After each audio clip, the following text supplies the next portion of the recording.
Hello guys, আমি শিল্পা আজকে দারুণ রেসিপি নিয়ে হাজির হয়েছি এই ভালোবাসা দিবসে। প্রথমে একটা গোটা বিট আমি ছাল ছাড়িয়ে নিয়ে গ্রেটারে গ্রেট করে নিয়েছি, তার থেকে রসটা কিন্তু বের করে নিয়েছি ছাঁকনির সাহায্যে।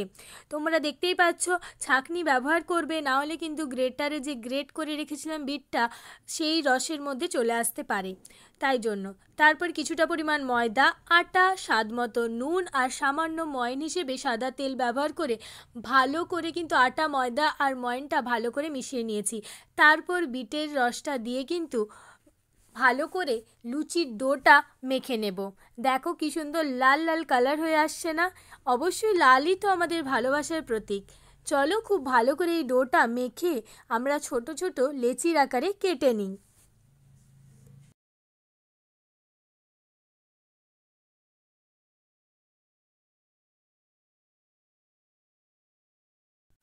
আমি কিন্তু এখানে মোটামুটি একটা বড় লেচি কেটে নিয়েছিলাম, তারপর বেলে নিচ্ছি। তারপর আমরা যে প্রতিদিন সবজি কাটার ছুরি ব্যবহার করি, সেই ছুরির ওপরের দিকের অংশটা দিয়েই কিন্তু আমরা এই হার্ট সাইন শেপটা কাটবো।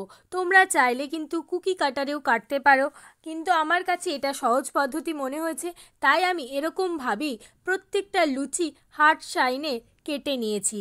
খুব সহজেই কিন্তু এই হার্ট সাইনটা করা যায় ছুরির মাধ্যমে। তোমরা ছোট কিংবা বড় এই ছুরি দিয়েই কেটে নিতে পারবে। দেখো এইভাবে কিন্তু আমাদের লুচির শেপ দেওয়া হয়ে গেছে। এবার কড়াইয়ে সাদা তেল গরম হতে দিয়ে ভালো করে লুচিগুলো এপাশ ওপাশ করে কিন্তু ভেজে নেব। খুব সুন্দর হয়ে লাল লাল হয়ে কিন্তু ফুলে আসবে আমাদের এই হৃদয় লুচি। তোমরা তোমাদের ভালোবাসার মানুষকে ব্রেকফাস্ট কিংবা সন্ধ্যায় বানিয়ে তাক লাগিয়ে দিতে পারো। আশা করি তোমাদের আজকের রেসিপিটা খুব ভালো লেগেছে। যারা এখনও আমার চ্যানেলে সাবস্ক্রাইব করেনি, যাও সাবস্ক্রাইব বাটনটা ক্লিক করে এসো। লাইক, শেয়ার, কমেন্ট করতে একদম ভুলবে না। তোমরা কিন্তু চাইলে বিটটাকে পেস্ট করেও তার রস বের করতে পারো, কিন্তু আমার কাছে যেটা সহজ পদ্ধতি মনে হয়েছে আমি সেটাই করেছি।